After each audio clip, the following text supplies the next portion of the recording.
welcome to another edition of my blog, which covers all things level and game design. Today I'm going to be showing you a video, plus giving you a commentary on the level design and game design techniques I've used in my new project. It's a UTK project called RogueBots. So I'm going to be showing you how I've navigated the player through the golden path. I'm also going to be showing you some scripted events and some gameplay elements that I have added into the level as well, and giving you a bit of a background on why I did and used such techniques. So yeah, it's basically a vertical slice of the main gameplay of what I would hope to achieve in the whole game. For the purposes of this video, I'm going to be showing you the very first level and how I would teach a player some key game mechanics. So yeah, hope you enjoy.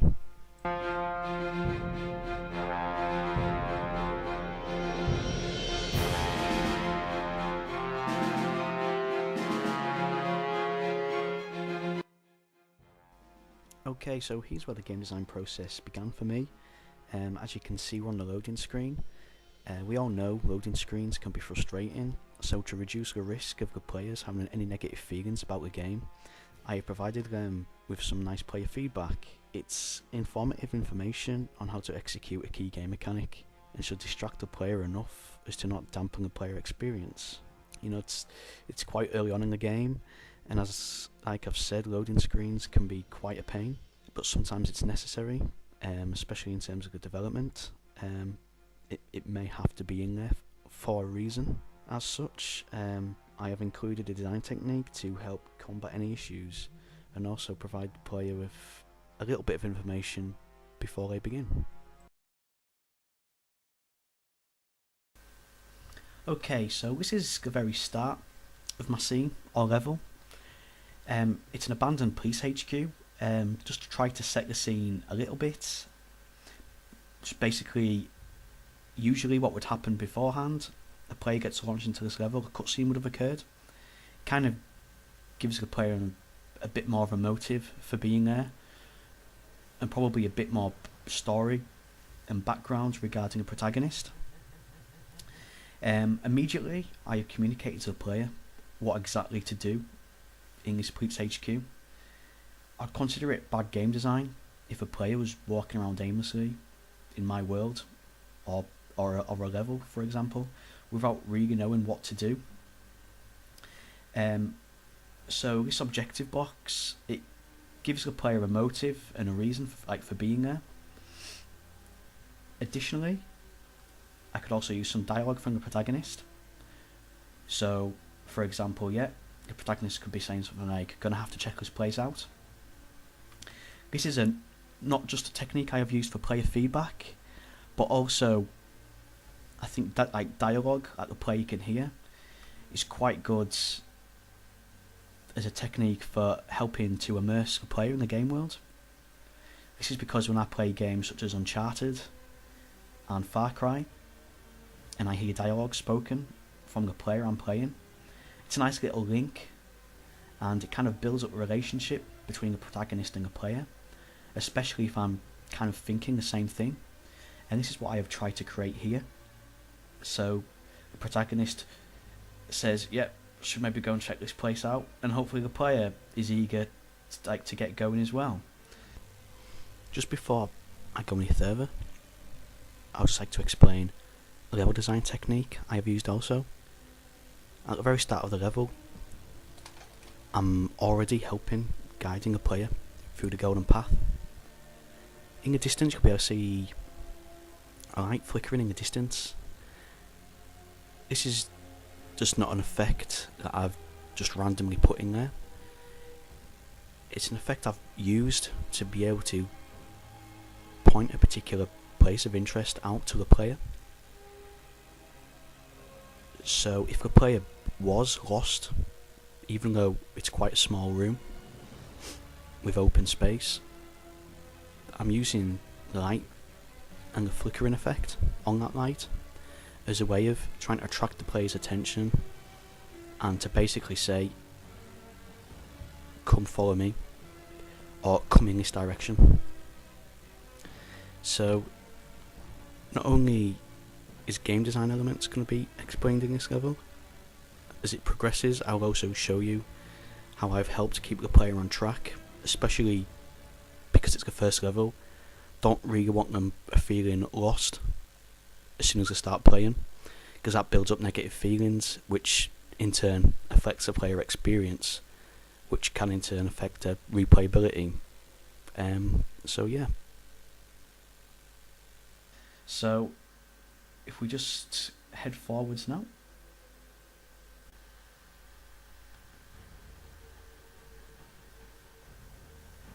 Now, although I have used a rooming distance to stand out, I cannot assume that the player will head there immediately. This level is actually not 100% finished yet, so if a player did want to explore a room, I'm certainly going to include things that will reward them for their curiosity. This can be things such as items to pick up, upgrades, and also XP. But for now, let's just head over.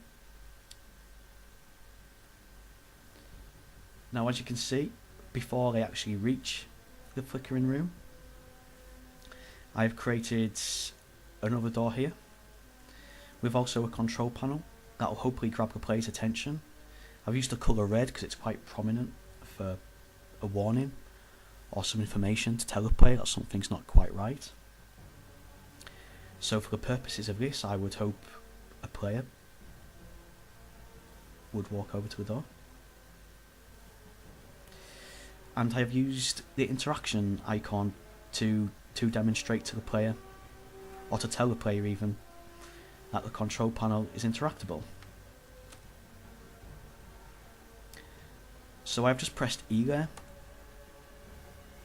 to try and activate the control panel, and as you can see, there's a warning message coming up saying that I need a keycard to activate this control. There's also a pattern forming. I've been very careful to try and use the same type of feedback and position it as far as the UI is concerned. This is because I've really thought about the player experience here. Consistency is a very important thing, especially as far as the UI is concerned. If a player is not too sure about what to do next, or is looking for a particular bit of information on a screen, it's key that they are familiar with the surroundings of the UI, and if they did want some information displayed to them, they would hopefully know where to look. So I am using the top left hand screen for important bits of information, and hopefully the player will grasp this immediately, and it will make their life easier as well. So let's press E again. As you can see, I need a keycard. Now a player would be like, okay, let's try and find a keycard. But just to make sure that they are aware of that, I've got another objective box that's telling the player to find a keycard. And again, I'm using the golden path method here.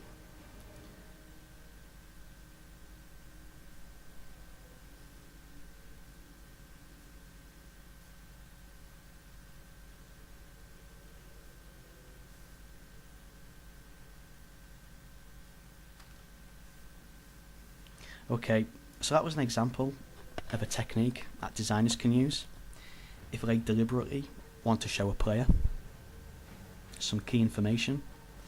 What you saw there was an example of a type of cutscene that can happen, or does happen, in just about every environment, and the camera panned to a particular place of interest, which was here. Now I was trying to demonstrate that there's a roof collapse in the building, and right now the player can't actually get over this particular bit of debris, but I have also made sure that they can see a gold shiny thing in the distance. Hopefully they'll know and understand that this is where they need to go because of this particular bit of feedback here. In addition, the top left hand corner, I've said that objects are interactable with an E, and kind of highlighted to them that they should approach the barrel.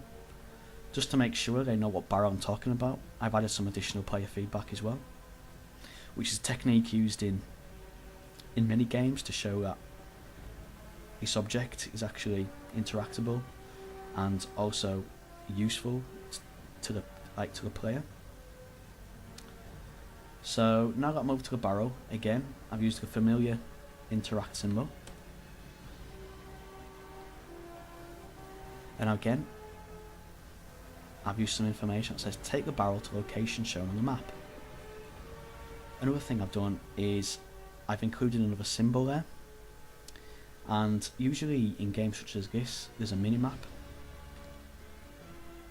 So there's an example of the minimap there, and the player would link the two symbols that they can see both in the information box and the minimap. And what I'd like the player to do is then obviously turn around, and again there's feedback of where to place the barrel and also the familiar sign. So I'll place the barrel there. I've told that the barrel is interactable again. Once I press E, a little animation happens that I step over the debris.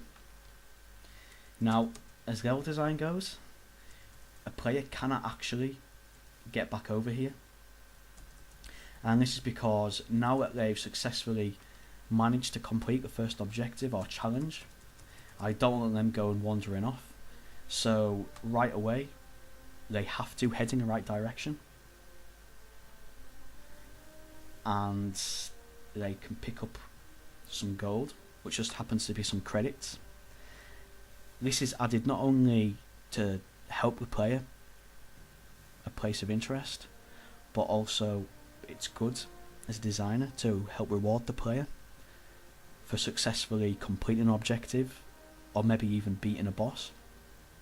So that's why the player gets a little reward there for passing the first little challenge.